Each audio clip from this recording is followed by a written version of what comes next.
Hello, everyone watching and listening. Today, I have the privilege of speaking with women's rights activist Kellie J. Keane, also known as Posey Parker.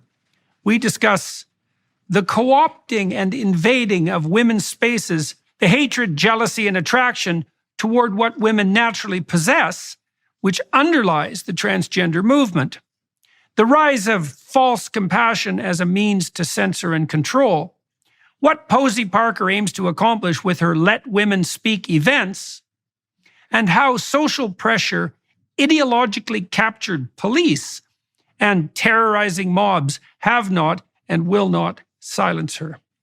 Thank you very much for agreeing to talk to me today, Kellie J. Tell me about the name Parker Posey first. So when I was expecting one of my babies, they were two names on a list, Posey and Parker. And so when I joined an online forum, I just used those as an anonymous name and it stuck. But I go with my real name these days. I see. Okay. And so do you want to, maybe you could let everybody who's watching and listening know a little bit about you. And I don't know much about you. I've read your Wikipedia page and done some background research as well. You sound like quite the monster when you read your Wikipedia page, but it's a Wikipedia page, so that has to be taken with the requisite grain of salt, and we can go through that. I mean, it's quite interesting, for example, that you're described as an anti-transgender rights activist. That's pretty convenient for the people who don't like what you're saying, right? That you're an anti-transgender rights activist. The left, you got to give the leftist radicals a certain amount of credit for being able to warp language like nobody's business. So, but who are you and why are you doing what you're doing?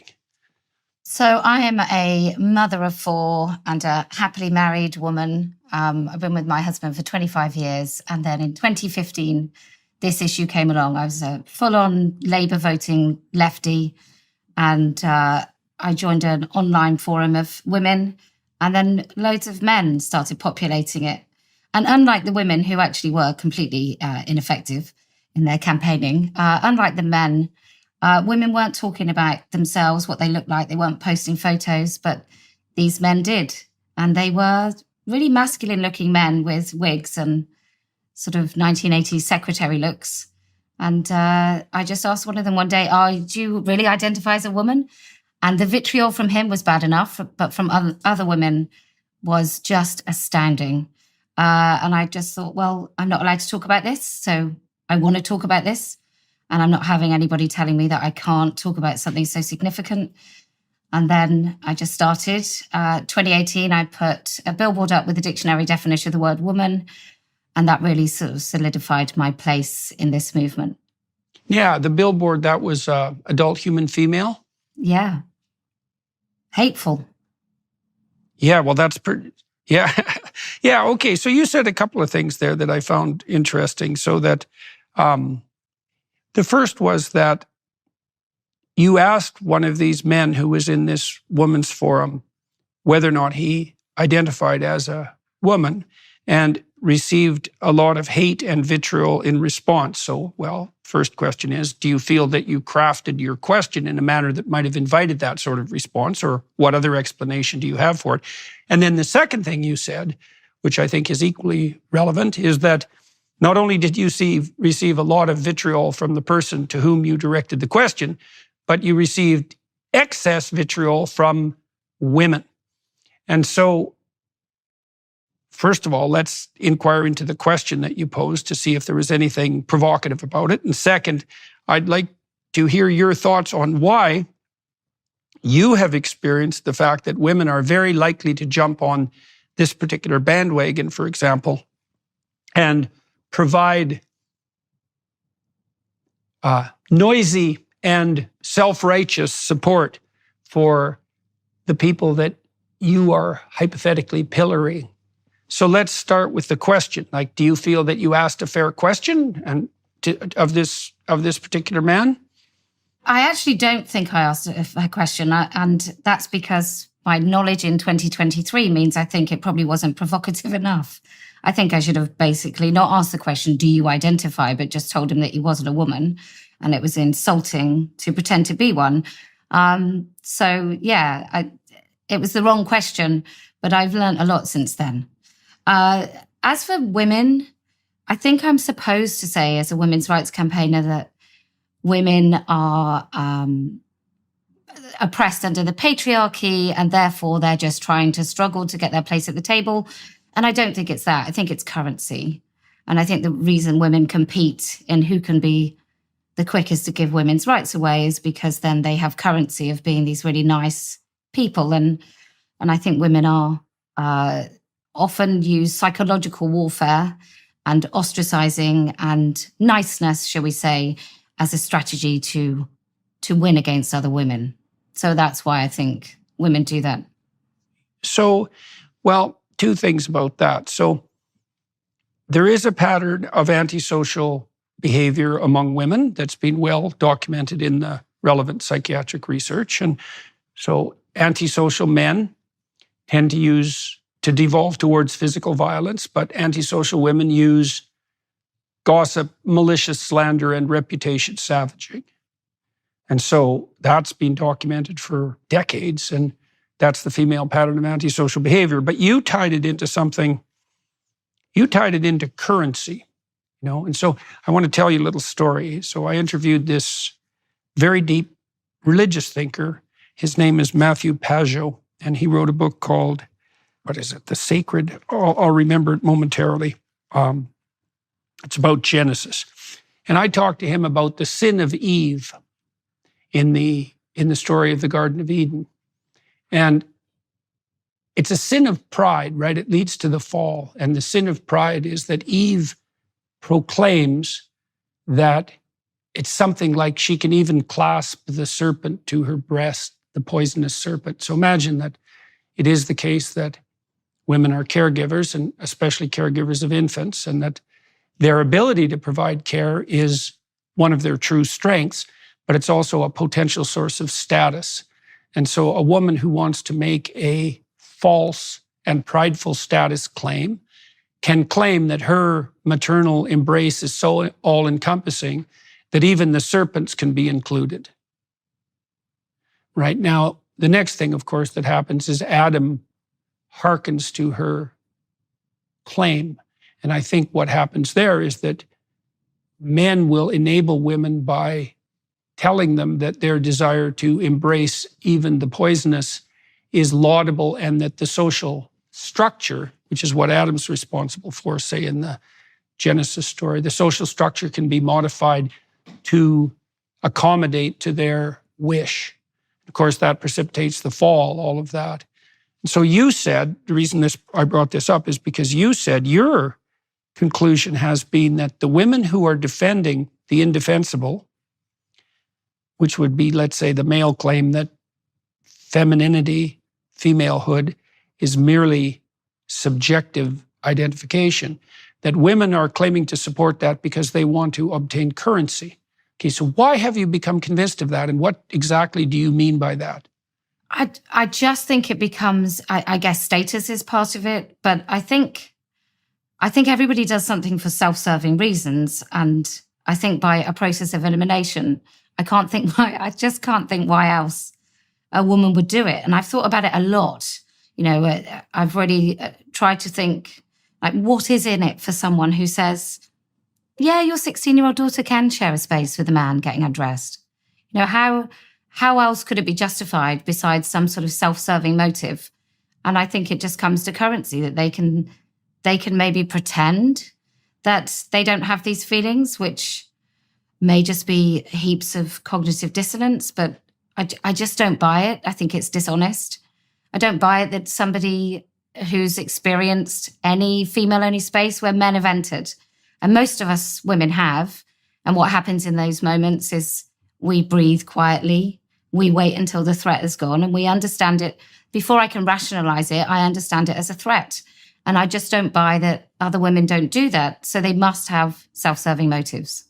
You said when we first started our discussion that, several years ago, within the span of a decade, you were a card-carrying member of the Labour Party, and that your political ideology was tilting towards the left. And I suppose the classic leftist rejoinder to what you just said was that, no, you've just developed an unreasonable prejudice on behalf of that's directed towards the poor, oppressed, marginalized trans men, let's say, the men who are claiming to be women, and that all that happened to you was that you reached the limits of your tolerance and that your genuine prejudice was revealed, and that you're rationalizing the emergence of that prejudice by gaslighting the women who are genuinely compassionate about the marginalized. And the reason I'm formulating the question like this is because you were or are, I don't know which, on the left politically, and the left historically has been, at least in principle, campaigning for the rights and the inclusion of the dispossessed. And so, look, Kellie, I've gone to Washington several times and talked to Democrats in the House and in the Senate. And I did the same with Robert Kennedy when I interviewed him recently. And I always ask the Democrats that I meet the same question, and that is, when does the left go too far? And I've never received an answer to that question. And they ask me it reverse, and I always say, well, I think they go too far when they push for equity, because that's equality of outcome, and that's a complete bloody disaster. And their response uniformly is, no, they just mean equality of opportunity, which they most decidedly don't. But you or are on the left, and maybe we can delve into that a little bit, but for some reason you appear to be proclaiming and do believe that there's something false about the compassion that's being manifested, at least in this particular case. What is that? How do you square that with your original leftist presuppositions? And how do you distinguish genuine compassion for the marginalized and oppressed from whatever it is that you're objecting to now? Well, I think I had a journey, shall we say, in this X Factor world in which we live, where I realized that I was being lied to about this. And then I realized that what underpinned it was a total hatred and dismissive attitudes towards women and our fears and the reality of our lives. And, wider and potentially more important, but for me, I'm a women's rights campaigner, but also a disregard of the truth in favor of a point of view, an ideology, some sort of power that's handed over to these people. So it was at that moment that I then have to really question, because I'd be a fool if not to, why else do I believe the things I believe? And are they true? Do they really exist? And the answer I came up with was categorically, no, they're not. Is it true that the left is less misogynist than the right? Absolutely, categorically not. The trade union movements, like when you look at those in the UK, they didn't really care about women's workers' rights. And I don't mean gender pay gaps or any ethereal kind of concepts that we can discuss in 2023, whether we agree with them or not. And I think you and I are probably closer to agreeing on that it doesn't really exist. But yeah, it just made me think, were the left always like this and I was just stupid and naive, or have they really dramatically changed? And I haven't answered that question fully because maybe I just don't want to admit that I've been stupid most of my life. But no, I can't possibly. I don't think women right now with this ideology and nobody really standing up for us, I don't think we can place our flag in any political camp. Mm-hmm. Well, I worked for a leftist political party when I was a kid. It was a long time ago, from the time I was 14 to the time I was 17. And I got to know the wife of the leader of the Socialist Party in my home province of Alberta. And I liked her a lot. She was the librarian from our local junior high school. And me and all the other delinquents used to go out during recess and lunch hour and go hang out in the library and bother Mrs. Notley. And we did that partly because she treated us like adults. And I did it partly because she used to give me things to read. And she gave me a lot of great books to read. And she was the first person who really introduced me to serious literature. And I got to know her and her husband. So that kind of gave me privileged access to the stratospheres of the Labour Party, the Socialist Party, the NDP in Canada. And I met a lot of the leaders. And this was back in 1977, about 77, so a long time ago. And I found a lot of them admirable. I thought they were often labor leader types, union types, and they had done a fair bit to give the working class in Canada a voice. And they'd emerged out of farmers' cooperatives in Saskatchewan, and so that seemed to be like a genuine political movement and a genuine voice for those who were shut out of the political process. The Conservative Party at that time was clearly the party of big business, and sort of unashamedly so, and the Liberal Party was in the middle. But the NDP, they had admirable people in them, but I watched the activists back then, and they really bothered me. I thought they were resentful and bitter and whiny and narcissistic. And that was eventually why I stopped working with the NDP, and that was in 1979, I guess. So I would say, I don't think the left has always been like this. I think that the working class needed a political voice, and I think that's still true. Now, whether they can find it on the left or not now, I don't think they can. But I don't think that you were merely blind your entire life and that the left has always been pathological. But I do think that compassion is the best camouflage for narcissistic serpents.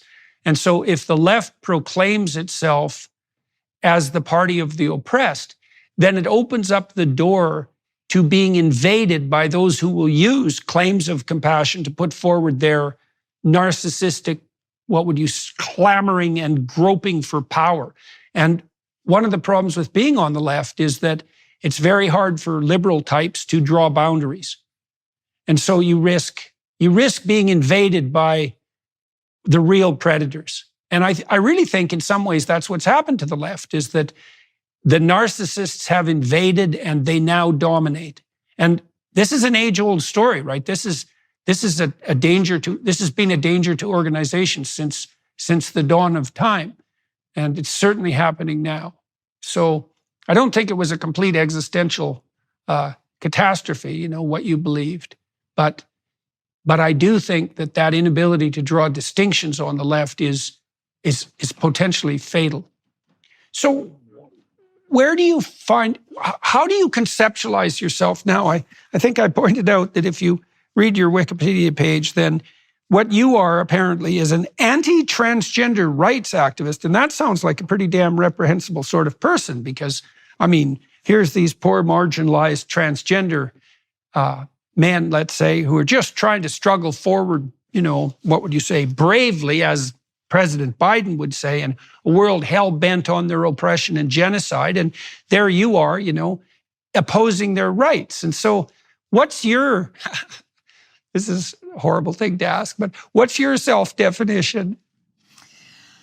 Oh, I struggle with it on a daily basis. It's so fluid. I'm just an adult human female. I'm a mother, I'm a wife, I'm a subject of the United Kingdom. I'm just a person, but it's just so, I'm just not having it that these men are vulnerable. Like, if you feel vulnerable and you don't want to be, and you genuinely feel that the world hates you so very much, I don't know why you put on women's clothes to leave the house.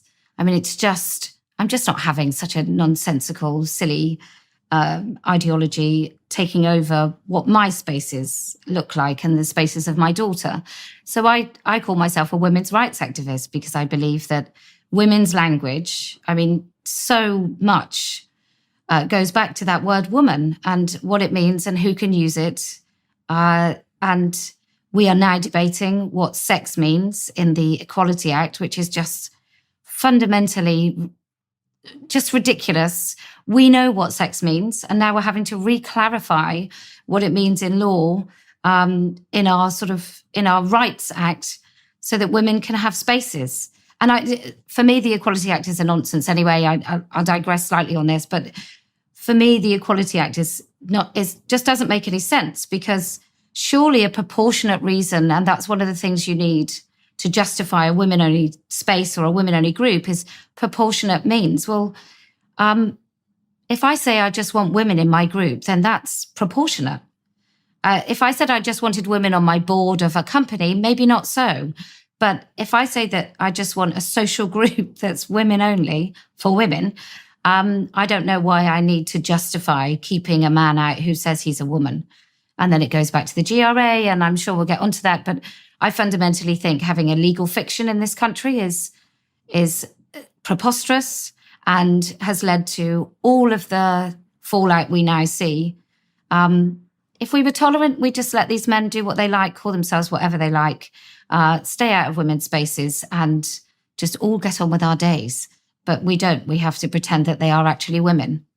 And I'm not doing it. So there's a lot of issues that you just brought up there. Yeah, sorry.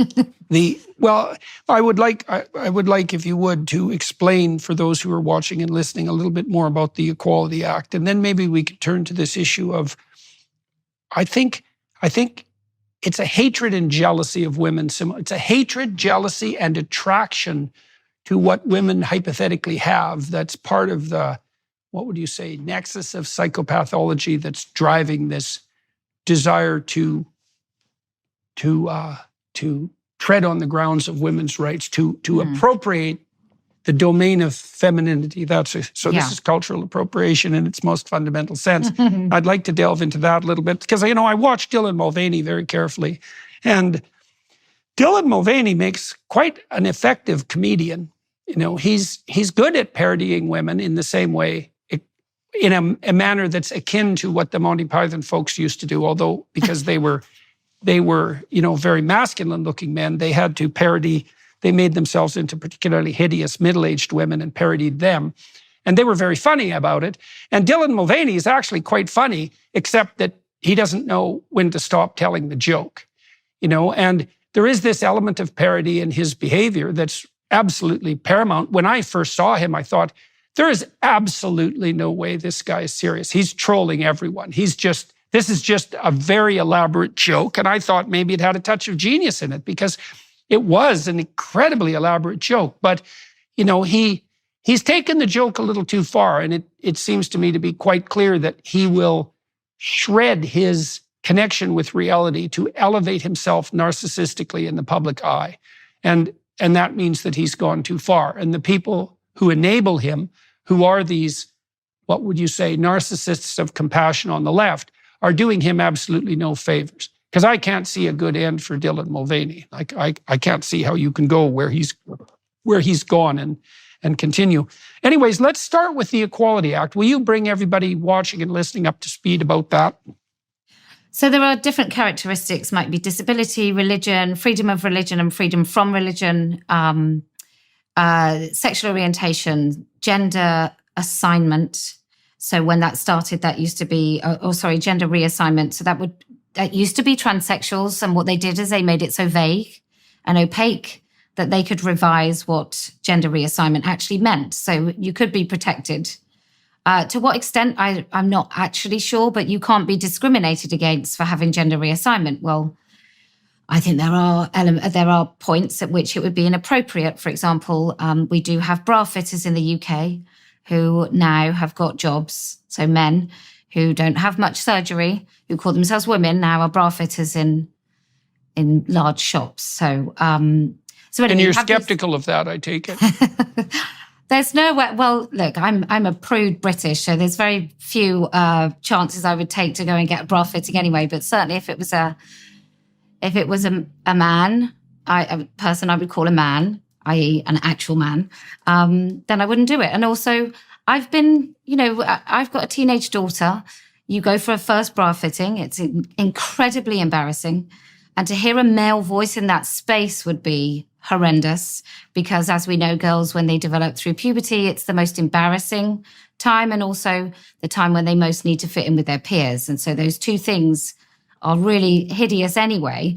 But anyway, I digress. So the Equality Act is a balance of different rights based upon different characteristics.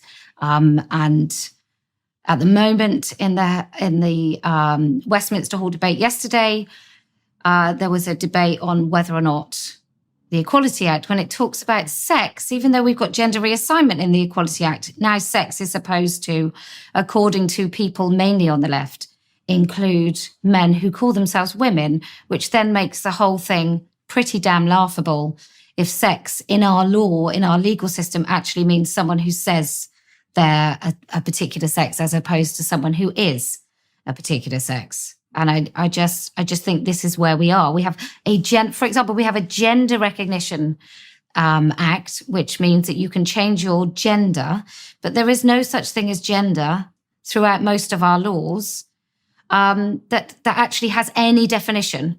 And it's the same in the States. I should imagine it's the same in Canada, where they've flooded all of our laws that actually are reliant on biological sex. They flooded with the word gender, so therefore it becomes mixed up, and then you can pretend all along you just meant people who identify as one sex or another. So, for me, the Equality Act is a little dated now, and I think very confusing anyway, and I think we need to rip it up and start all over again. Okay, so on the bra fitting question, let's say, so why isn't the proper response to your concerns, well, it's the modern age, we've already dispensed almost altogether with men-only spaces, it's now time to do the same to female-only spaces, and maybe the right attitude for you and your daughter is to just get over your prudishness and to accept the fact that people who want to do something, including bra fitting, can do it regardless of their sex or their gender. So why would you appear to reject that proposition? And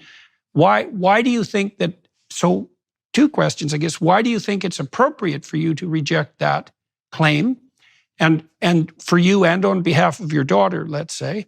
And then there's a thornier question underneath that, which is, well, under what conditions is discrimination, which, by the way, used to mean judgment as well as any number of other things, what are the situations under which discrimination actually becomes not only appropriate, but, say, ethically mandated? And this is a conversation we haven't had in our culture and I would say this is the fault of the left, although the right-wingers have enabled it by being so hapless. Yeah. We haven't had a discussion about what constitutes appropriate discrimination for, since like 1964. It's a very long time. So first of all, why do you think you're justified in your phobia, there we go, in your phobia about going to have a bra fitting with a man who claims to be a woman?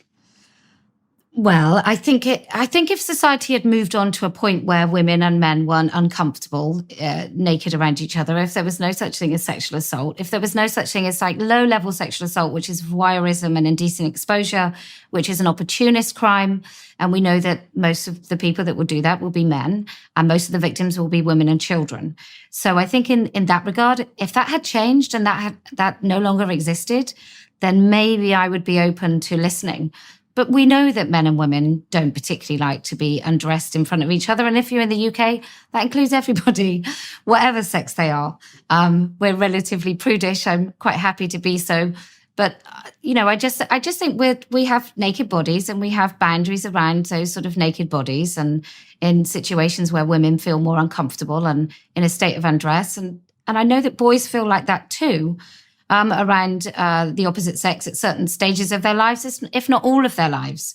And so I think that's why, we sort of joke about this question, but we both know that question is asked. It's a genuine sort of question from the left or from trans activists when you speak about this. And my first question used to be, does my 11-year-old daughter have the right to be in a female-only space and not see an adult penis? And I would ask that in female-only Labour women groups online. And I was told, no, she's transphobic, you're raising a bigot, why is your daughter staring at genitals, is she a pervert? And so I think at that point you realise it's a quasi-religious cult. It's dogmatic and it doesn't make any sense, and it's indefensible because they don't have arguments, they have mantras. Well, and that's also a good place to observe as well, that issue of currency that you just described also rears its hideous head at that point. It's like it's a competition between the women that you're talking about to see who can virtue signal the loudest about their loving kindness and tolerance. And that becomes monstrous and devouring when taken beyond a certain point. That's certainly what Freud observed, for example, when he wrote extensively about the Oedipal complex. Because what we're seeing in the culture right now is the Oedipal complex gone mad on a scale that I'm sure is making Freud rotate in his coffin at about 150 spins per second. No one could have possibly envisioned that this onslaught of tyrannical compassion would devour the whole culture. what would you say, the onset of a new kind of totalitarianism that's predicated in an antisocial feminine ethos. So here's some things that you might find interesting. So, of course, girls hit puberty earlier than boys. And it's in some ways more dramatic. And I would say it's more dramatic because women are clearly more vulnerable on the sexual front. And the reason they're more vulnerable is manifold. First of all, they're physically smaller. And so that's a problem. And second, smaller and weaker, especially in the upper body, right? So they're not that good at fending off like full-scale physical assaults, let's say, from a large man. And second, they're sexually vulnerable because a sexual mishap for a woman can result in pregnancy, obviously, and the dangers that are associated with that, and social shame that's associated with inadvertent pregnancy, and then that lengthy period of dependence that's associated with the child, and those are all real costs. And so what happens biologically to girls is that when they hit puberty, two things happen. Their levels of negative emotion increase, because there's no difference between negative emotion, baseline negative emotion for boys and girls. But at puberty, the negative emotion of women increases, and it never returns to, what would you say, parity with men. It's raised up, and it's permanently raised up. This is why women are 4 to 5 times more likely, something like that, to suffer from negative emotion-related disorders, including anxiety and depression. And the reason for that, I think, is because if you're vulnerable on the sexual front, which is the case for women, then you should be more sensitive to threat because the world's more dangerous. And now the other thing that happens, so women's anxiety and negative emotion also tends to take the form of bodily self-consciousness. And that's more true for women than for men. And I think it's because the body, that's one way of thinking about it, is the locus of vulnerability for women for the reasons that we just outlined. And it's also because women are evaluated in terms of their status more harshly on the basis of their physical appearance than men are. Men are evaluated more harshly on the basis of their, let's say, socioeconomic status, like way more harshly. But so there's some equivalence of harshness, let's say, across the sexes, but it's differentiated. And so your daughter has every reason to be leery and wary in any situation that she might be exploited. And the reason for that is, well, she might be exploited. And it's not trivial. I mean, I don't think there's any less trivial form of exploitation than exploitation on the sexual front, especially for women. You know, is rape worse than death? Well, it's arguably worse. No, and it's not taken with requisite seriousness. And so I think you and your daughter have every leg to stand on when you say, well, it isn't obvious to me that it's compassion allowing these unbelievably narcissistic and self-centered men into women's spaces. It's like, what the hell are they doing? If a man wants to turn himself into a woman and then just ride off into the sunset and not bother anyone for the rest of his life, it's like, go to hell in a handbasket your own way there, buddy. But when you start proclaiming that you should have access to, let's say, barely pubescent girls and to hell with their feelings because you're all that matters, I think you've gone a little bit too far down the narcissistic path myself. Yeah. Well, we've always had terrible people, right? People have always existed that want to do bad things and want to impose themselves on others.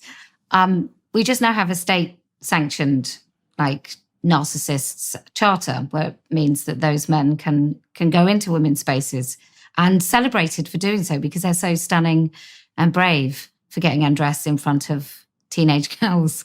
It's if it wasn't so serious, it would be amusing that it just doesn't make sense. And coherent adults, like sensible, intelligent adults with sensible jobs will actually talk like this, will say that what's the harm of a man? You mean like the President of the United States? I presume you've been watching what happened in the last week, which again falls under that heading of, if it wasn't true and dangerous, it would be so funny that it's unbearable category.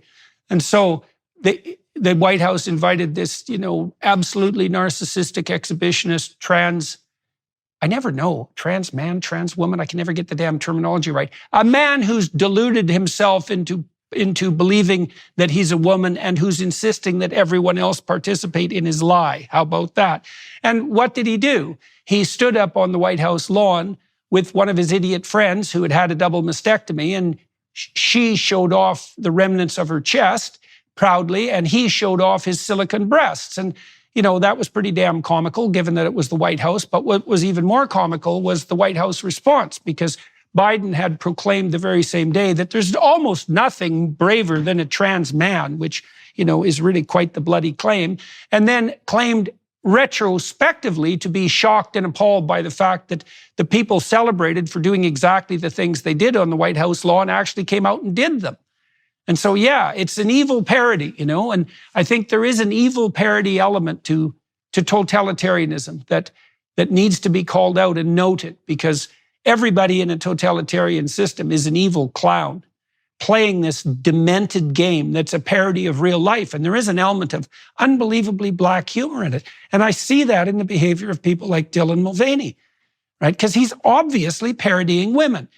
And I think he does it because he's insanely jealous of what he thinks they have, right? It's the unearned privilege of being a woman, to be elevated onto a kind of pedestal, and to what? To have the world at your feet because of what? Your beauty, because that seems to be what he's chasing, and all the rights and privileges you accrue merely because you're feminine.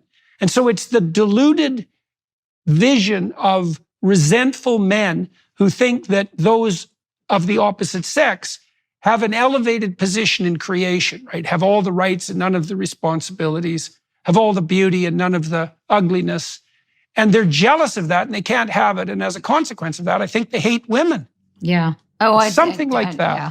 I definitely think they hate women. I wonder with Dylan whether or not this is not just a vehicle for narcissism, as opposed to, I wonder if the rest of it is a bit of a sideshow for him, being feminine, being jealous of women. He said some pretty dreadful things, but I wonder if he just hated women always. And this just happens to coincide. But I think he's driven by extreme narcissism and wanting to be famous, probably more than he's driven by wanting to be a woman, which I don't actually think he does. I think I think that's right. Although I also think watching him, like, he is very feminine in his mannerisms. And this is where the distinction between sex and gender becomes complex, right? Because I don't believe that there's any such thing as gender.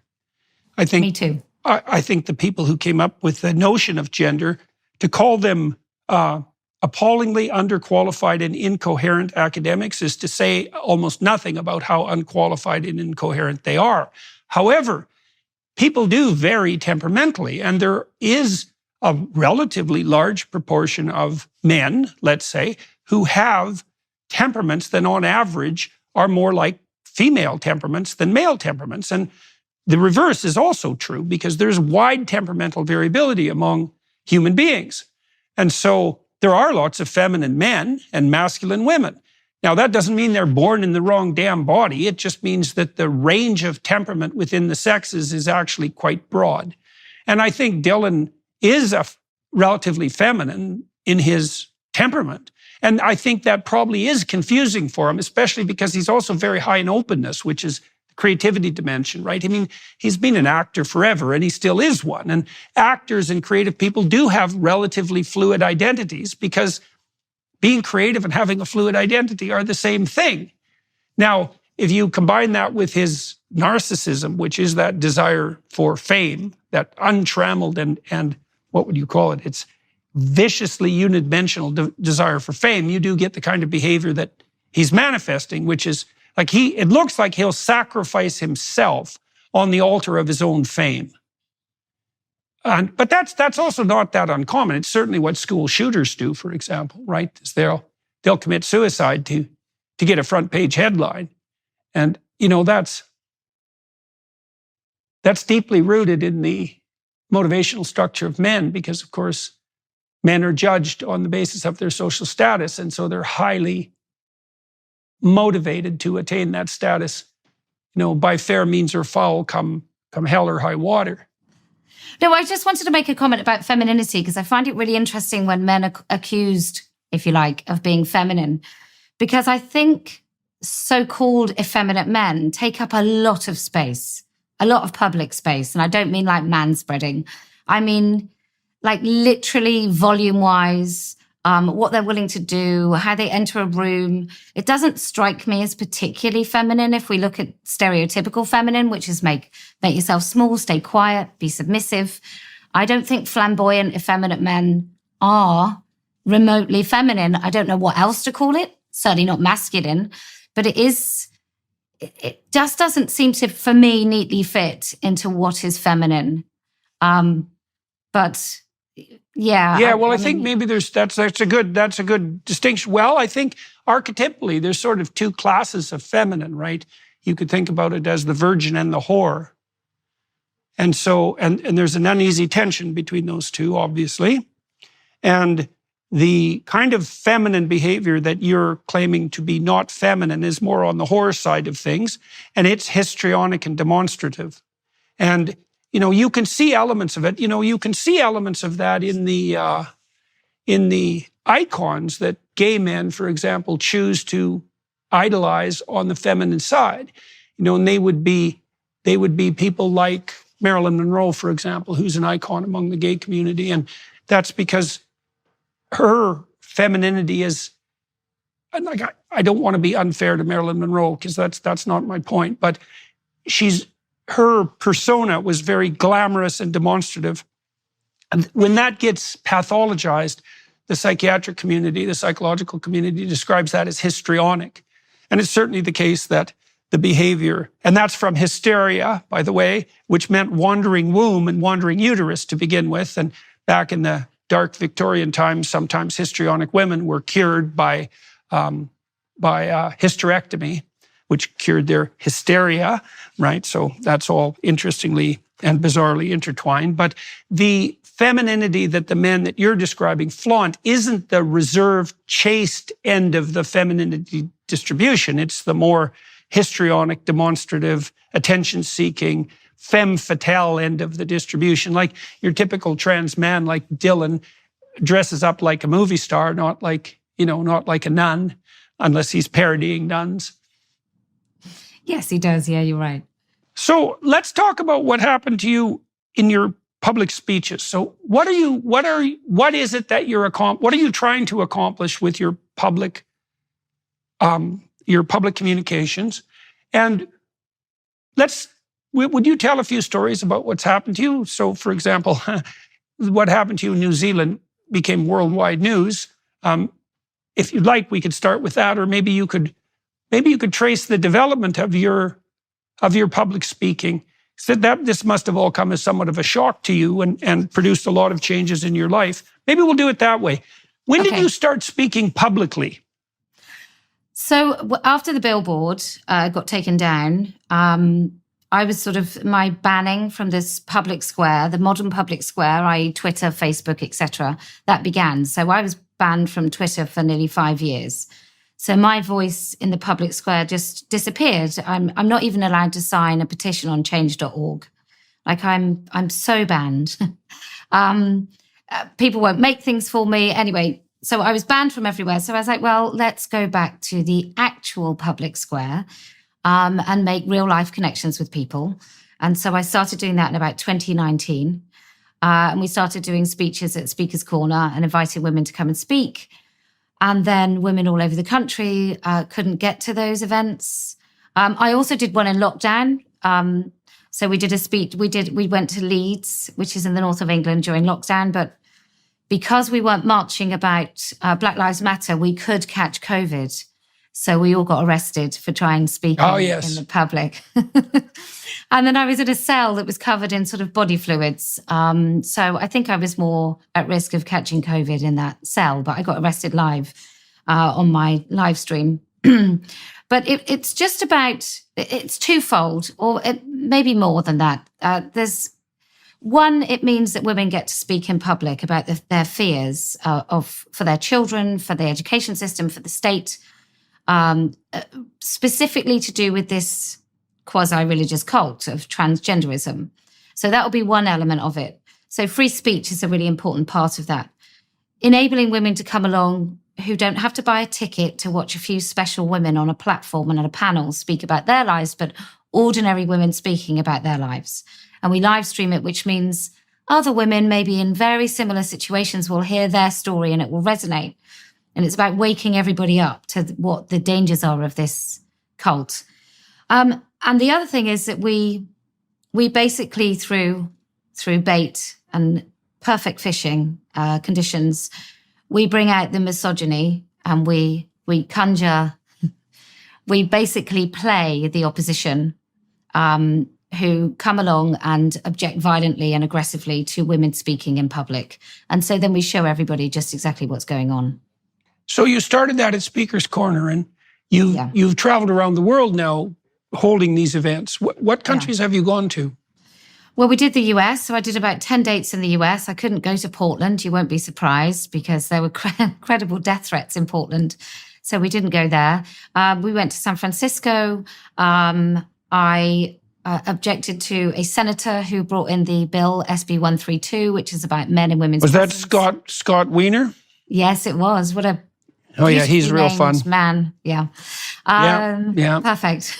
So Chicago, and I made a documentary about it. And what I learned in America is you may have the right to free speech, but you do not have the right to be heard.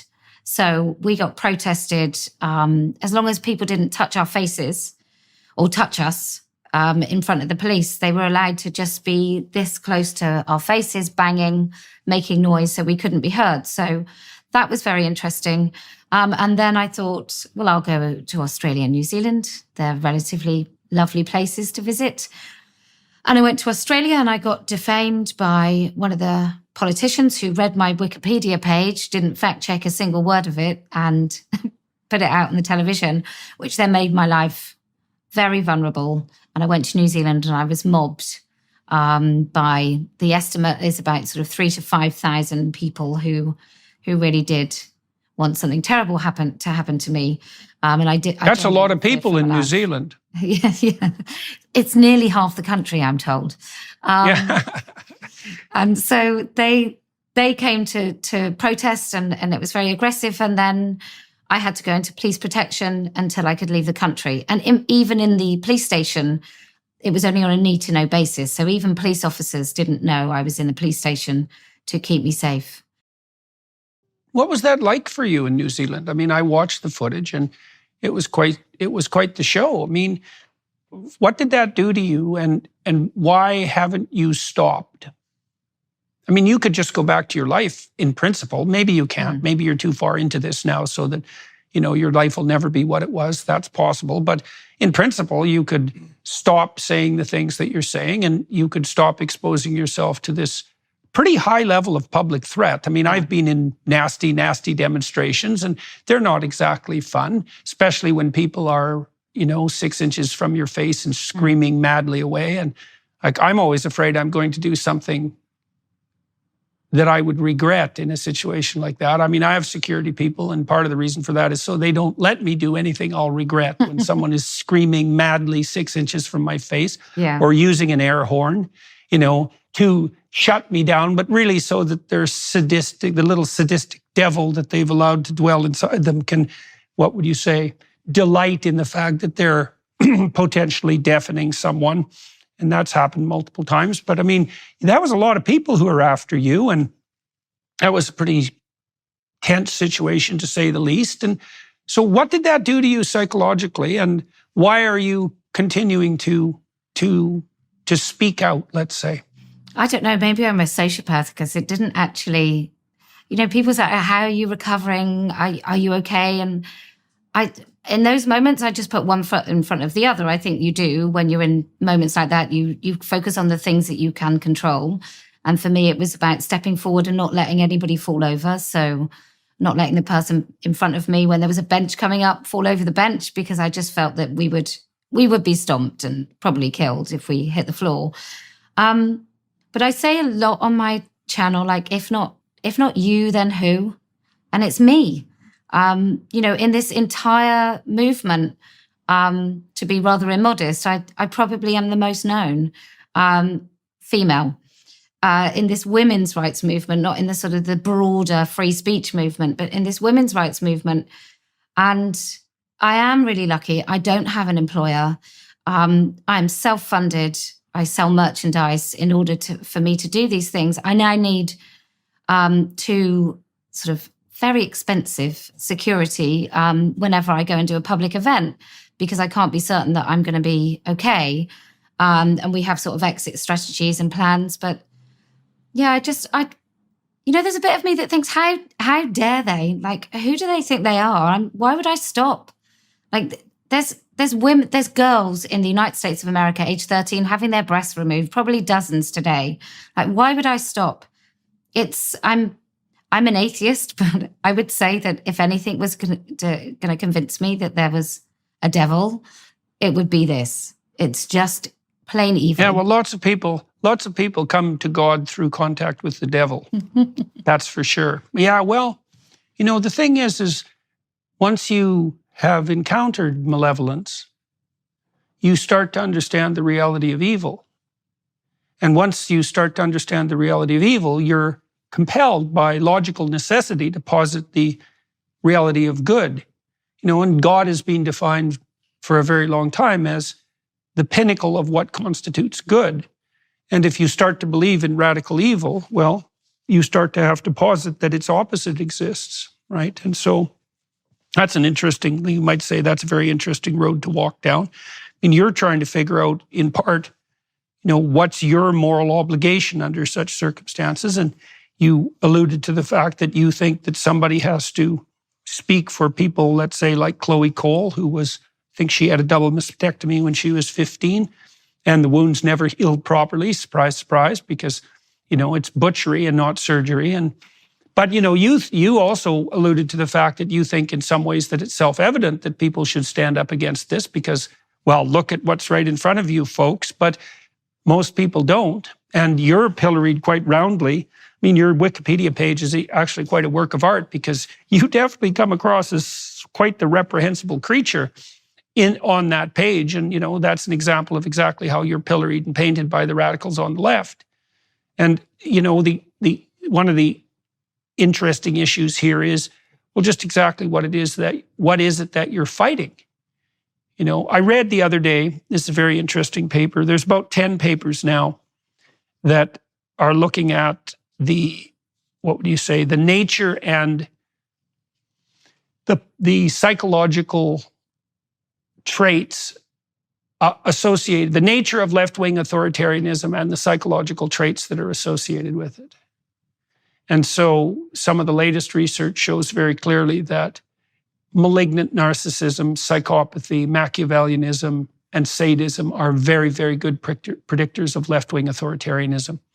And left-wing authoritarianism seems to be a pastiche of sort of progressive left-wing political views, which would include the expansion of rights and this kind of compassion that perhaps originally attracted you to the left, years ago, but also the insistence that all of that could and should be imposed by force and through the means of compulsion. So it's the aggregate of those two things. And the people who hold those viewpoints are remarkably disproportionately likely to be sadistic, psychopathic, Machiavellian narcissists.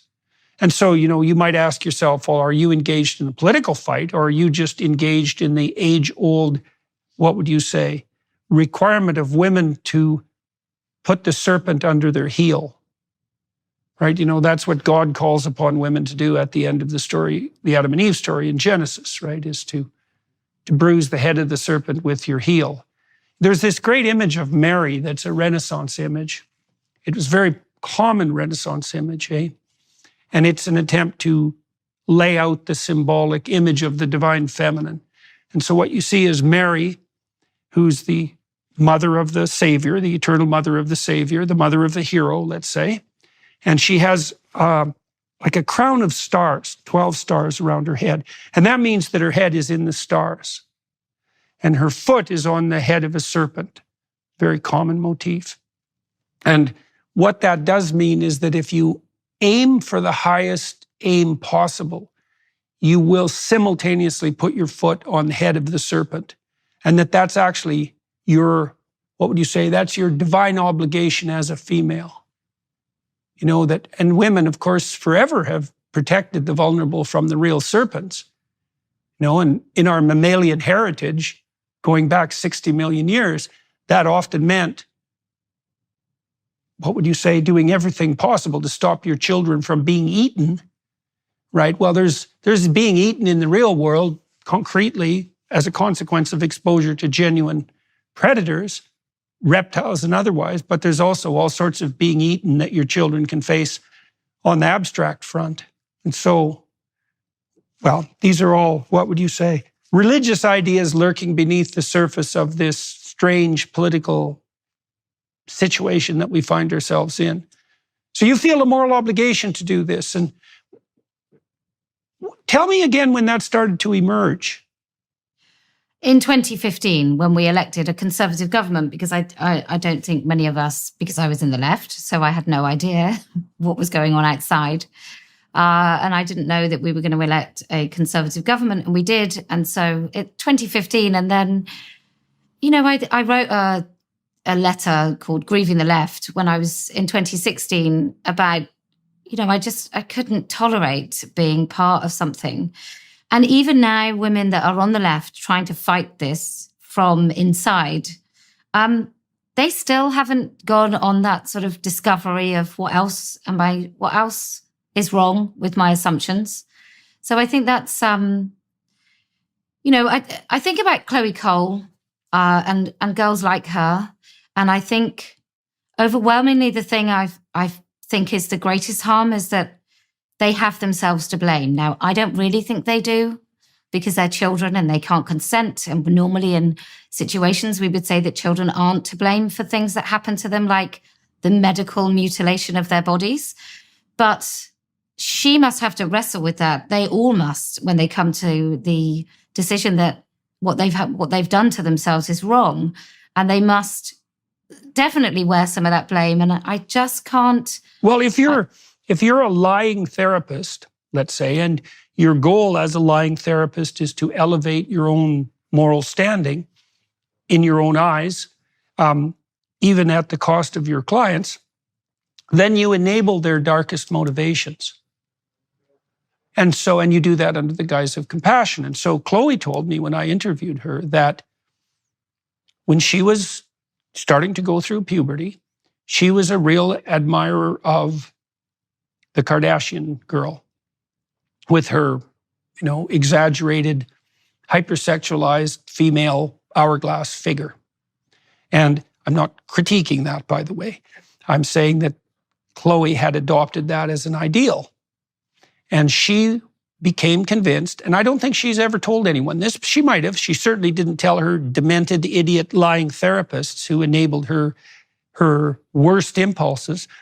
She decided, and this was all part of, you might say, prepubescent fantasy, that she wasn't going to make a very good woman, because she realized, rightly or wrongly, when she started to go through puberty, and that happened fairly early, that she was likely to have a comparatively boyish figure. Now, I mean, compared to Kardashian, virtually all women have a boyish figure. So, you know, you could say that her standard of comparison was not precisely wisely chosen, but you could understand why she might have done it.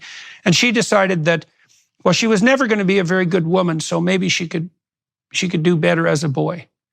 You know, and there's a temptation in that, right?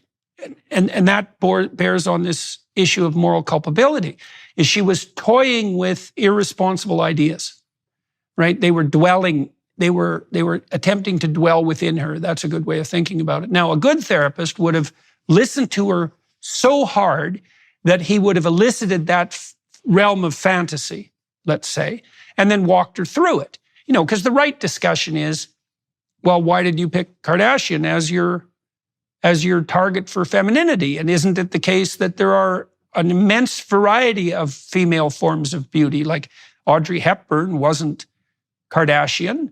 You know, she had that gammon, I think that's what they call it, look, which is more waif-like and in some ways more boyish. And there was no reason for Chloe to assume that the only acceptable adult human female form was that exaggerated hourglass femininity characterized by Kardashian, and that should have been delved into. But she got her to call her psychological care poor is to give far more credit to her therapists than they deserved, because not only was it poor, it was the reverse of helpful. And so she was enticed down the garden path by her own fantasies, but still, more fundamentally, she was enabled by the liars and the butchers that she ran into.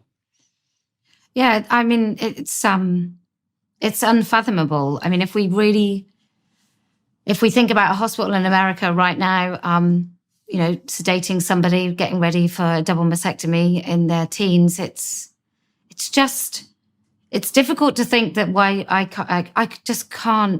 can't leave it. Like, I can't stop until it stops, because I've got 4 children. I want them to live in a world where they can speak. Like, one of my sons is at university. I can't even drop him off. Nobody can know that I'm his mother. It's I don't want my kids to live in that world where they should be able to talk about everything, even really terrible ideas. They should be able to express in public or to their friends, and they can't do that. So I just think it's nothing would persuade me, I don't think, to stop, because the more people try to stop me, the more I think I'm right and I'm on the right path, and it has to be done. Mm-hmm. Yeah, well, that's a good UK tradition, that's for sure. What do your kids think about you and what you're doing? Well, they're all quite lovely, actually, even if I do say so myself. So I have 4 children. I have a 21-year-old boy, 20-year-old boy, 16-year-old girl, and a 14-year-old boy. My 14-year-old is the most likely to try and engage in the topic with his friends, which has not been very successful. My daughter said to me quite some years ago, "Mummy, I think you'll be in the history books." So she's on side. They all think I'm right. I'm very lucky. I've known about this since 2015, and before it was really poisoned all the way through the school. So I had a really good chance, and we're quite open, in my house. And I don't mean like we sit around singing Kumbaya. I mean that if my kids had an issue, they can come to me and talk about stuff. So, yeah, okay. So you said it's partly because you're open and in your communication style, but it seems to be likely from what you've just said that they must trust you. I mean, this must have been quite troublesome for them to see all this happening around you. And so why do you think you've been fortunate enough to continue to have that familial support? I mean, these issues sometimes break families up. So why hasn't that happened in your case? Well, I think because I'm a parent and I've parented my children. I think there's women come to my meetings where their children can't be told that they're there because their children might fall out with them. And I just think, no, I'm the role of the parent in my children's lives. I'm not their friend. They don't have to agree with me. I don't have to agree with them. It's not like they have to think everything that comes out of my mouth is right. But I am their parent. And so they trust me because throughout their lives, when I've said something, I'm telling the truth in an age-appropriate way. And so I think they understand that my I don't know if I'm an authoritarian, although I'm relatively close, I suspect, when it comes to my parenting. But, if I say that something is okay, that I'm going to be fine, that I'll do it and it will be done, they've seen time and time again that happens. One of my children in their school, they were going to have a lobby group go in and give a presentation about gender identity. So I said to my son, well, I'll go and sort this out. And I went into the school and I had a meeting with the head of PSHE. And she said, oh, well, we don't really know what we're teaching. So we've got this lobby group in. And I said, who? Oh, well, she said an education group, but they're not. They're a lobby group. They're a pro-trans lobby group. They're trying to indoctrinate children in schools. And she said, oh, it's Giles. And I said, oh, no, you won't. No. And she said, oh, any reason? I said, no, you won't be doing that because it's harmful to children. And if you don't know what you're teaching, why would you let someone else teach it? No, that will not happen. And I think I have enough authority in my voice. And it did not happen because I said it wouldn't happen. And my kids know that if I do that, it happens. I could put your mind at ease on one front, perhaps. So there are a variety of different parenting styles, and one of them is authoritarian, but the other, the opposite of that, is I don't remember the technical term, but it's basically lax and progressive, but what it really is irresponsible in the guise of inclusivity and compassion. And then in the middle, there's authoritative, right? And kids with authoritative parents do better. I'll be that one then. So, well, right. Well, that's not the same as authoritarian. And it's really useful to know this, especially for people on the left, because people on the left tend to think that anything authoritative is authoritarian. And that's just not true, right? And I would say that's partly what you've been clarifying for yourself conceptually as you've wrestled with the problematic elements of your previous leftist stance, right? Where do you draw the line? Well, authoritative people draw the line. And when you draw the line, what you mean when you draw the line is, no, you're not going to do that. And no means something like, if you continue to do that, something you do not like will happen to you with 100% certainty. That's what no means, and there's a certain harshness in that. And if that's applied all the time, well, then it becomes authoritarian, obviously, because authoritarians say no to everything. But people who are judicious say no to the things that should have no said to them. And that is very, what would you say? It's anxiety relieving for children, because children want to know where the walls are, because they want to know in what space they can play and what's there to keep the predators at bay. And so they push and push their parents and everyone around them to find out where the walls are. If you're asking, why do children misbehave and test the limits, is because if they find limits, then they can relax comfortably within them. People do that in the context of their romantic relationships all the time too. They provoke to see where the walls are. And if the answer is, well, there are no walls anywhere, then the upshot of that is that you're exposed to everything in the world and you're terrified. And so the progressive parents terrify their children because there are no boundaries. And so then their children just explode in every direction, testing the limits, praying desperately to themselves that they'll find them somewhere. And the progressive types say, well, there are no limits because all limits are nothing but authority. And their children are desperate and lost. Yeah, well, all that's not much fun. That's for sure. So would you tell me a little bit about mermaids?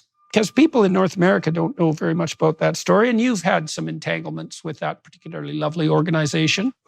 So I've been interviewed under caution by the British police on 2 occasions at the behest of Mermaids. So Mermaids is a charity in the UK. I would class them as a pro-trans in kids lobby group who claims to protect trans kids, which I think is a nonsensical thing that doesn't exist. There is no such thing as a trans child, just like there's no such thing as a vegan cat.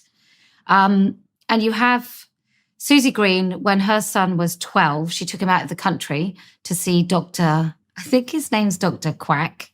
It might not be, but I've remembered it like that. And you just want it to be. It might actually be Dr. Oh, no, it's Spack, but I've remembered it as Dr. Quack. I just put it in my memory bank. So sorry. Anyway, she took him and got puberty blockers. We didn't give them out in the country back then. And then at 16, she took him to Thailand and had his testicles removed, which I called castrated on Twitter. Mm-hmm. And I got, which is what it is, by the way. Yeah. Although in my police interview, which I did no comment all the way through, but in the interview, the hate crime officer, which is an actual thing in the UK, the hate crime officer said, "Did you know sex reassignment surgery doesn't include castration?" And I wasn't allowed to say anything, but I just thought, what did he think? That he came home with what, testicles for earrings? Like, of course it includes castration. But yeah, he was 16. And since then in Thailand, they don't do surgeries on children and cut their testicles off and slice and invert their penises into a never healing hole. But yeah, I got in trouble by the British police. Twitter released my information to the police. And then I was interviewed under caution, and they were going to charge me with... What does that mean? What does it mean to be interviewed under caution? It's kind of like you have the right to remain silent. So it's recorded, and anything you say in that can be used in a court against you. So I see. You know, they said it was voluntary, but if I didn't go to the interview... Oh, yeah, right. If I didn't go to the interview, they would maybe come and arrest me at my house, or if I was pulled over for a traffic offence, they would arrest me, or if I tried to leave the country, they would arrest me. That's I see. So it was voluntary except for the force part.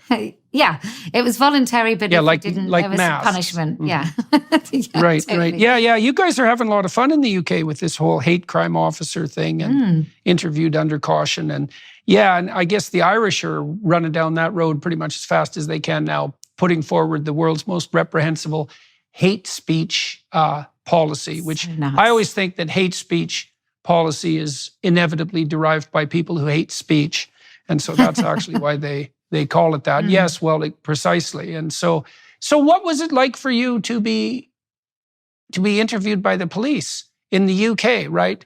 The home of Liberty Central, you might say, for the world, because I think that's a fair description of the UK. I mean, you people, broadly speaking, brought liberty to the world. That's not a bad way of thinking about it. I mean, you had some help from the Judeo-Christian tradition, that's for sure.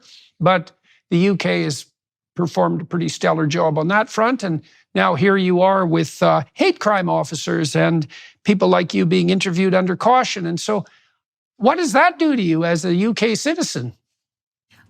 Well, at first, for a start, I thought it was a joke because they text me. So I just assumed, I didn't know we were so strapped for cash that they would send me a text to ask me to go to an interview. But I think the realization that the police are ideologically captured should instill fear into everybody. Like whatever even if it was an ideology that I agreed with, I think it should still make you afraid because the law should be the law. And it should just be quite cold, black and white, right or wrong. I'm quite happy with those things. So to know that they've been ideologically captured was significant. The fact that they sent officers from the opposite side of the country and they stayed a night in a hotel in order to interview me. Oh, that's interesting. So they didn't use local officers? No. And that's sneaky. I mean, I've done this 3 times. One of them was saying that there was so in Brighton last year, I said that a woman who called herself trans man and then non-binary she'd said disparaging things about lesbians because she wished she could have been one and accepted herself. And I was in front of the police again. That was police from the opposite side of the country, from Brighton to the west where I live. And it's just utterly insane. The other occasion I had police at my door, 2 police officers, because, and I quote, I had been untoward about paedophiles.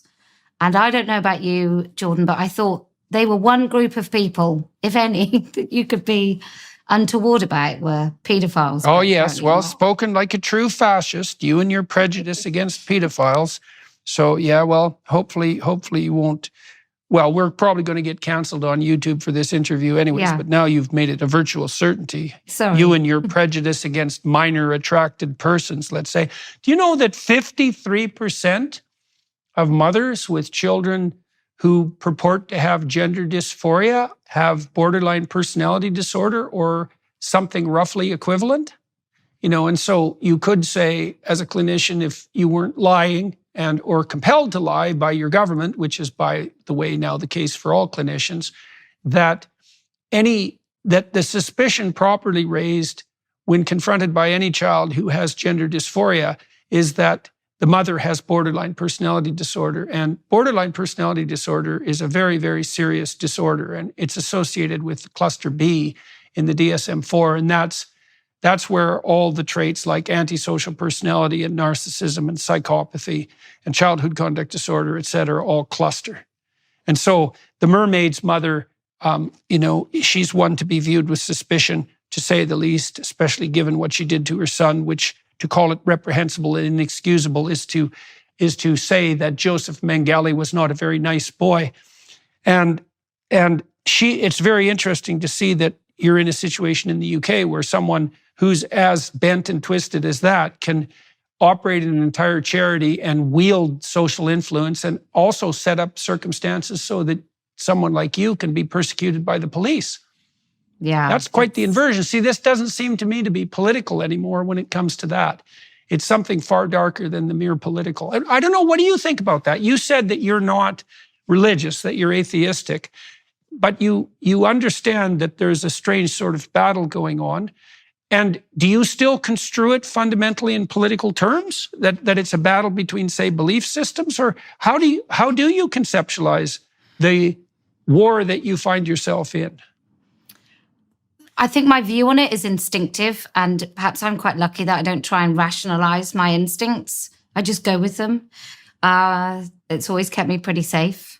And that's what I talk to my children about. That's like one of the big lessons is if it feels wrong, it's wrong. And if actually it was a safe situation that you left, there's no harm. But, trust your instincts. I think a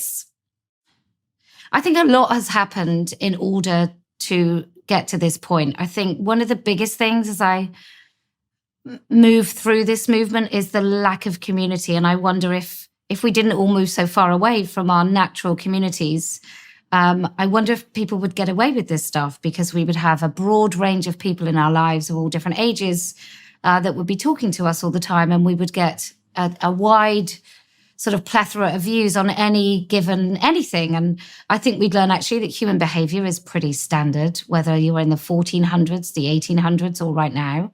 I think our impulses and urges are pretty similar, if not the society in which we live. Maybe we don't exercise them in the same way or express them in the same way, but I think that we are as old as time, and I don't think we change that much. But I think it just goes down to currency again. And I think borderline personality disorder or not, and I'm inclined to agree with you, but women get sort of social kudos from transitioning their kids. I mean, I always say to people, if somebody said, oh, I live next door to John, he's a racist, nobody would say, oh, that's great. Well done, you must be so lucky. But if someone said, oh, I live next door to someone, she's got a beautiful trans son, people are then engaged in this nonsensical kind of, wow, that's so great. And I say to people all the time, you should say, oh, gosh, that's awful. That poor kid. That's what you should be saying, that poor kid, because we know. So apparently the actress Megan Fox has 3 boys who are all trans. I'm so shocked, because she seems such a resolute, sensible woman. Yeah, well, I think the odds of that, I think, are 1 in 27 million. Because the odds of having one trans kid, this is before all this blew up and became, a statistical morass, because you can't really estimate the prevalence accuracy anymore, of course, because it's become a social contagion. But originally, the estimates were something like 1 in 3,000.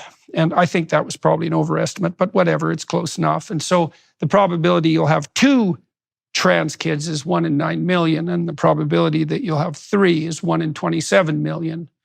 So you think, well, the odds that the mother is what would you say, a narcissist willing to sacrifice her children to Moloch for the elevation of her own moral stature is 26,999,999 to 1.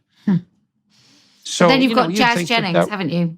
You've got Jazz Jennings having a whole program about him and his distress. I mean, if that isn't an advertisement for do not do anything to your kids, I don't know what is. It's the scary. question is, what has that been an advertisement for? I mean, when someone like you watches that program, you think, oh my God, there's a little, window into the abysmal. But I would say, in all probability, that has the fundamental consequence of that show has been that a whole parade of currency-seeking, virtue-signaling, narcissistic, compassionate mothers have figured out a great way to exploit their children to gain social currency. Yeah. I mean, because for they Paris, don't care. Yeah. Right? For Paris Hilton and Kim Kardashian, they just made a sex tape. They haven't sacrificed their kids. Maybe maybe mothers should be encouraged to do that instead. I am joking and being facetious, but it's like, I don't know why. See, you're on I don't know Dante why they're territory given there, right? You're on Sorry. Dante territory, trying to organize out the different levels of hell, right? Well, I think we are kind of in one in a country, in both of in Canada, in America, in the UK, Australia, New Zealand, where actually there is a churning through of children into this cult. I think it's a certain level of hell all of its own, and the fact that you can't. Yeah, well, in Canada, we pride ourselves in Canada on being on the cutting edge of that particular bit of butchery, so to speak. And our Prime Minister, he's like virtue signaling king of the universe. And one of the things that's really appalling about that is that he really does have Canadian women fooled. And it's really something to watch, because most Canadian women still think that Justin Trudeau is the right leader for the times. And it's because he's got that superficial charm and grace that goes along with his consummate acting ability. And he can use compassion to guise his true nature like nobody's business. And so Canada is in rough shape in consequence on all sorts of fronts. And, thank God we lost Jacinda Ardern and also Nicola Sturgeon. She was a really interesting example to me. I thought it was so fascinating to see, because she really fell into the leftist abyss in a most profound way, because her stance was, well, of course, any man who says he's a woman is a woman. And the right rejoinder to that was the one that the journalist who really nailed her provided, which was, every man, everyone, How about the psychopathic serial sex offenders? How about them? Well, of course, they're women too. It's like, okay, fair enough. Let's play that out and see how it goes, right? Trans men, trans women, whatever the hell they are, demented men who claim to be women so that they can get access to women. You're going to feel sorry for them. That's your doctrine on the political front. That pretty much did Nicola Sturgeon in, and it was well-deserved. Kellie, what do you want? What is it that you're trying to accomplish? Like, if you look 5 years down the road and you're successful in whatever it is that you're doing, what does success look like to you? I think it looks like a repealing of the GRA, so there's no more legal fiction. The GRA is a Gender Recognition Act in which men or women can pretend that they're the opposite sex and be legally recognized. I think if we take that away, I think we begin to get this out of our institutions. I'd like women to be able to go to hospital, and if they ask for a female member of staff, that's what's delivered. Here at Standing for Women, with my organisation, we did some research, and only 4 out of all NHS trusts in the UK, which are plentiful, so every single area has a different NHS trust, they only recognise 4%, I think it was, or 4 out of all of them recognised a man who called himself a woman as a different thing to an actual woman. So what that would mean, for example, there is an acute mental health ward for women in a hospital, I think it's in Sussex. And the head nurse there is a man who wears fetish nurse gear for kicks outside of the hospital. He now calls himself a woman. And the first thing he did as the head nurse of this acute psychiatric ward for women, who clearly have been through probably, a good 50% maybe trauma at the hands of men and male violence, he moved his office down to where these women sleep. And he was celebrated for that. So I want women to that's go fun. To that's great. That's one of the most demented stories I've ever heard. So thank you for I know. I'll send you some full offering details. that to everyone. Please you can have a look at the photos. I just don't think I could make up some of the things that I know that are happening. I know senior police officers who are autogynephiles who make excuses to go and speak to female victims of crime where they normally wouldn't because they're far too senior. Right? So this is, once you can lie to people and say a woman has a penis or a baby has a sexuality, once you can tell these massive lies and people go along with it, they're susceptible to go along with pretty much anything. That you really put your finger on it there. I think that's exactly right. If you can force people to swallow the insistence that a man is a woman, then you've blown out the law of non-contradiction completely, and you are now allowed not only to say any damn thing you want, but to insist that everybody abide by it like it's the dictates of God himself. Yeah. Absolutely. It's quite the trick. It's quite the trick. They must not question it. I mean, we know, I did theology as a degree. It's a very long story, but I am a gold star atheist, so I've never had belief in God at all. I was brought up in an atheist household with a relapsed Catholic mother. But there's something so religious about it in the sort of dogmatic way that you cannot question it at all. It is like it's like a religion from like the 1500s. It's so insane. Well, the thing that frightens me, I'm afraid, is that there are no non-religious beliefs, that not in the final analysis. And if the religious belief that properly unifies people is sacrifice, this is sort of the Nietzschean observation about the death of God, what you see is, you don't even see the rise of new religions, Kellie. I don't think. What you see is a regression to archaic forms of religious belief, and that's essentially a polytheistic paganism. And so, it's interesting to talk to you because it looks to me like you're someone who's come to believe in the devil, but not in God. And I did make allusion to that earlier. And I'm not, by the way, rendering judgment on that one way or another. But you're also seeing that there is a religious element to this cult-like move that you're opposing. And you might ask yourself, and I suspect you probably do, is that, well, what's the alternative to that?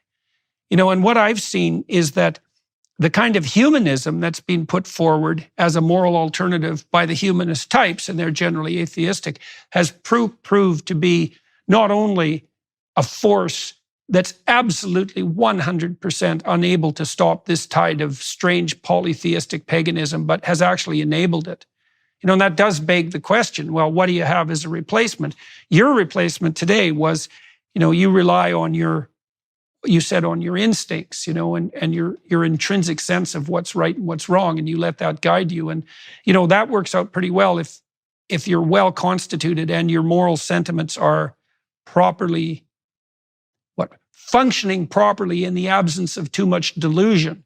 But, it's not a reliable source for people who are unbelievably and deeply confused. And so we're all going to have to contend with the question of, what is it that we should believe as an alternative to this strange cult-like narcissistic nonsense that seems to be threatening us on all fronts? So what's next for you? Sorry, maybe you have some comments about that. Well, I just think about the religion. I'm not so stupid and that I don't acknowledge that I was brought up in a country that was religious, certainly in my formative years. And I do think the lack of religion and common purpose and community that I think religion and faith brings, I do think when there is a vacuum created, then we do fill it with some pretty terrible things. So I wonder if after all this chaos, people will be looking for a very prescriptive religion. And I wonder if Islam will be the thing that slots very happily into that place, because it does give people order. And I just think that what comes after no boundaries, and I think people will be looking for really clear, concise boundaries to keep them safe, because we are going to end up in a place where we don't feel very safe, because not even the ground that we stand upon will feel particularly solid.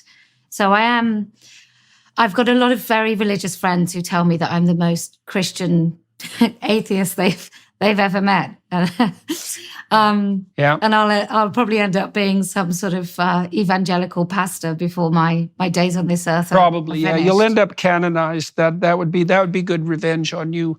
That's for sure. That'd be God's little joke for you. Yeah. So, well, look, we're kind of running out of time here on this front. For everybody watching and listening, I'm going to flip over to the Daily Wire Plus platform and continue to talk to Kellie and get to know her a little bit better, walk her through her biography so that I can, and everyone listening can understand where she's coming from and why. And so if you'd be inclined to join us there, that you'd be more than welcome, of course. And that would also give you the opportunity to support the Daily Wire, which you really might want to think about doing, especially because at the moment, all the people who are participating in that venture are under pretty sustained attack from YouTube and the Google puppet masters that are behind it. And God only knows what sort of weird radicals are, nested in the crevices of that organization. And that's become rather dire recently. I'm sure the discussion I have with Kellie here is going to be banned by YouTube, but probability that's really high because YouTube banned my discussion with Helen Joyce. And of course, Helen Joyce is, just a journalist for The Economist and a very well-regarded person. So what the hell does she know? So the probability that this talk will disappear upon its emergence is quite high. And the probability that my YouTube channel is going to go up in flames in the next year is also quite high. So anyways, having said all that, you might want to give some consideration to lending some support to the Daily Wire Plus platform because they're at least somewhat of an alternative. I know they're made out of reprehensible conservatives and, fascists of all stripes, but compared to the woke mob and their carnivorous motivations, I think they're quite preferable. So you could join Kellie and I on the Daily Wire Plus platform if you were inclined to it. Kellie, thank you very much for agreeing to talk to me today. I appreciate that very much. And it's good that you had an opportunity to share your experiences with everybody who's watching and listening. And good luck. I hope the bloody toothed mob stays the hell away from you and it allows you to continue what you're doing. And, we'll talk about that a little bit more when we go over to the Daily Wire Plus side. Thank you so much for having me. It was an absolute pleasure.